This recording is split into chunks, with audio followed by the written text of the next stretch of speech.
2029 ఎలక్షన్లలో జగన్మోహన్ రెడ్డి గారిని సీఎం చేయాలి అనేది ఆయన యొక్క ప్రధాన లక్ష్యం అండి. అదే లక్ష్యంతో చాలా సీక్రెట్గా ఐఏఎస్లతోటి భేటీ నడుపుతున్నాడు, ఐఏఎస్లతోటి మంతనాలు జరుపుతున్నారు ఆ రిటైర్డ్ ఐఏఎస్ అధికారి. అసలు ఆ అధికారి ఎవరు, దానికి సంబంధించినటువంటి విశేషాలు ఏంటి, ఇవన్నీ కూడా ఈ వీడియోలో మనం డిస్కస్ చేయబోతున్నాం.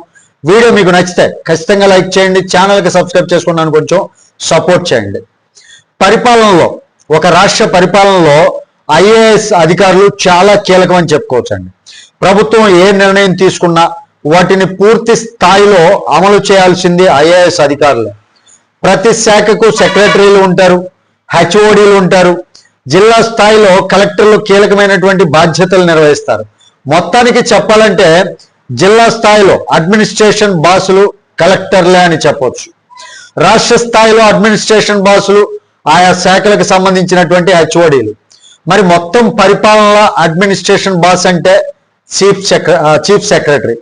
ఇక్కడ ఒక ముఖ్యమైనటువంటి ప్రశ్న వస్తుందండి అందరిలో, ఇంత కీలకమైనటువంటి వ్యవస్థలో ఉన్న ఐఏఎస్ అధికారులు ప్రభుత్వానికి వ్యతిరేకంగా మారితే ఏమవుతుంది, లేదా ప్రభుత్వ అంతర్గత సమాచారాన్ని ప్రతిపక్ష పార్టీలకు చేరవేస్తే అది కేవలం ఒక రాజకీయ అంశం కాదండి, అది ప్రభుత్వానికి రెడ్ సిగ్నల్, అంటే డేంజర్ సిగ్నల్ అని చెప్పవచ్చు. అచ్చం అలాంటి చర్యే ఇప్పుడు ఆంధ్రప్రదేశ్ రాజకీయాల్లో వినిపిస్తుంది, అలాంటి చర్య కనిపిస్తుంది, అలాంటి చర్చ వినిపిస్తుందండి. ప్రతిపక్ష నాయకుడు వైఎస్ జగన్మోహన్ రెడ్డి గారికి మరియు వైసీపీ ఇటువంటి రాజకీయ వ్యూహాల్లో చాలా అనుభవం ఉన్నటువంటి పార్టీ. ఇది అందరికీ తెలిసిందే, రాజకీయ వర్గాల్లో కూడా చర్చ జరుగుతున్నటువంటి విషయం. ప్రభుత్వంలో ఏం జరుగుతుంది, ఎలాంటి నిర్ణయాలు తీసుకుంటున్నారు, అసలు అప్పులు ఎక్కడి నుంచి తీసుకొస్తున్నారు, డబ్బులు ఎక్కడి నుంచి వస్తున్నాయి ప్రభుత్వం నడపటం కోసం, అలాగే ఏ కాంట్రాక్టు వచ్చి ప్రభుత్వ పెద్దలను, కాంట్రాక్టర్లు వచ్చి ప్రభుత్వ పెద్దలను కలుస్తున్నారు, ఎవరెవరికి ఏ ఏ కాంట్రాక్టులు వచ్చేటటువంటి అవకాశం ఉంది, ఎక్కడైనా ముడుపుల వ్యవహారం జరుగుతోందా, ఇలాంటి విషయాలు సాధారణంగా బయటికి రావండి. కానీ ఐఏఎస్ అధికారులు సెక్రటేరియట్ స్థాయిలో ఉన్నటువంటి పనిచేసేటటువంటి వారు ఎవరున్నారో వాళ్ళందరికీ ఇవన్నీ కూడా తెలుసు అనమాట. ఎందుకంటే పెద్ద పెద్ద కాంట్రాక్టులు, పెద్ద పెద్ద నిర్ణయాలు అన్నీ కూడా సెక్రటేరియట్ స్థాయిలోనే చర్చ జరుగుతాయి. అంటే ఆ సెక్రటేరియట్ ఏదైతే ఉంటుందో ఆ స్థాయిలోనే చర్చ జరుగుతాయి అనమాట. అందుకే కొందరు అధికారులు ఈ సమాచారాన్ని బయటకు లీక్ చేస్తున్నారని ఒక పెద్ద చర్చ అయితే ఇప్పుడు మొదలైంది.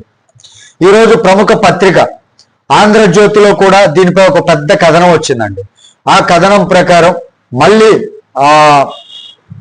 ఏదైతే గూడుకోవటానికి, అంటే ముఖ్యమంత్రిగా తను మరలా ఆంధ్ర రాష్ట్రాన్ని ఏలటం కోసం జగన్ దూతగా ఒక రిటైర్డ్ ఉన్నతాధికారి పలువురు ఐఏఎస్లతో రహస్య భేటీ అయ్యారట.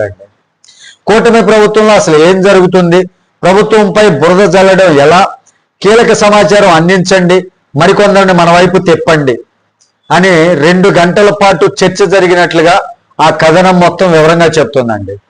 అయితే పత్రికలో రాసింది కొంత మాత్రమే అని రాజకీయ వర్గాలు అంటున్నాయి. వాస్తవంగా జరిగింది ఏంటంటే, విజయవాడ దగ్గర తాడేపల్లి ప్రాంతంలో కృష్ణానది ఒడ్డున ఉన్నటువంటి విజయవాడ క్లబ్ దగ్గరలోని ఒక అపార్ట్మెంట్ లో ఈ భేటీ జరిగినట్లుగా సమాచారం అందుతుంది. ఆ అపార్ట్మెంట్ సాధారణంగా బయటి వారికి తెలియని ప్రైవేట్ గెస్ట్ హౌస్ తరహాలో ఉంటుందని చెబుతున్నారండి. అక్కడ వైసీపీకి చెందినటువంటి ఒక ముఖ్య నేతకు కొన్ని ప్లాట్లు ఉన్నాయనేది ఒక సమాచారం. అక్కడికి గతంలో జగన్ ప్రభుత్వంలో పనిచేసినటువంటి ఒక రిటైర్డ్ ఐఏఎస్ అధికారి వెళ్ళారని చెబుతున్నారు. ఆ అధికారి గతంలో జగన్ దగ్గర పనిచేసినటువంటి వ్యక్తి అని రాజకీయ వర్గాల్లో చర్చ అయితే నడుస్తుంది. అతను తన పరిచయాలను ఉపయోగించి కొందరు ఐఏఎస్ అధికారులకు ఫోన్ చేసి అక్కడికి రమ్మని చెప్పాడట. మొదట 4 వెళ్ళారు, తర్వాత వాళ్ళ ద్వారా ఇంకొంతమందిని రప్పించారట. మొత్తం కలిపి దాదాపుగా 10 నుంచి 12 మంది ఉన్నతాధికారులు అక్కడికి వెళ్ళినట్లుగా, ఆ సమావేశంలో పాల్గొన్నట్లుగా సమాచారం అందుతుంది.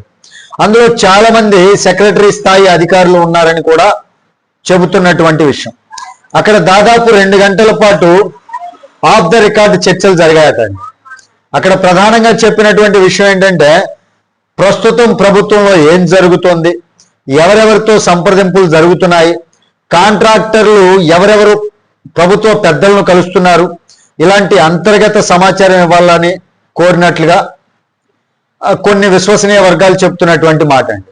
ఇంకా మీ కొలీగ్స్ నుంచి కూడా సమాచారం తెప్పించండి, ప్రభుత్వంపై విమర్శలు చేయడానికి ఉపయోగపడే విషయాలు మాకు ఇవ్వండి అని చెప్పినట్లుగా కూడా కథనాలు వస్తున్నాయి. అంతేకాదు మళ్ళీ జగన్ ప్రభుత్వం వస్తే కీలక స్థానాల్లో కూర్చోబెడతామని కూడా కొంతమందికి ప్రలోభాలు పెట్టి వాళ్ళకి చెబుతున్నట్లుగా సమాచారం. ఇదే ఇప్పుడు పెద్ద చర్చకు కారణమైందండి.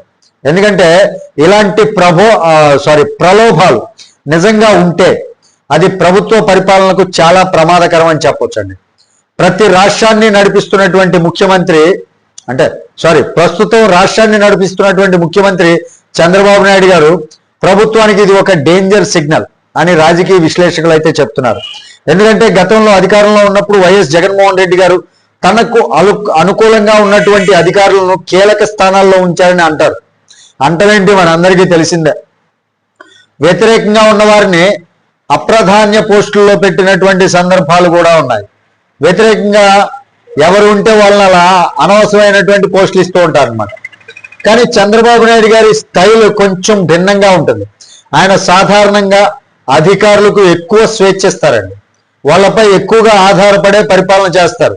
అదే ఇప్పుడు ఒక బలహీనతగా మారుతుందా అనేటటువంటి ప్రశ్న కూడా రాజకీయ వర్గాల్లో వినిపిస్తుంది. ఎందుకంటే జగన్ హయాంలో కీలకంగా పనిచేసినటువంటి కొందరు అధికారులు ఇప్పటికీ కీలక స్థానాల్లో ఉన్నారని చెబుతున్నారు. వాళ్ళే ఇప్పుడు సమాచారం లీక్ చేస్తున్నారా, లేదా ఇది కేవలం రాజకీయ ప్రచారమేనా, అది పూర్తిగా నిర్ధారణ కావాల్సినటువంటి అంశం. కానీ ఒక విషయం మాత్రం స్పష్టంగా మనం ఆలోచించాలి.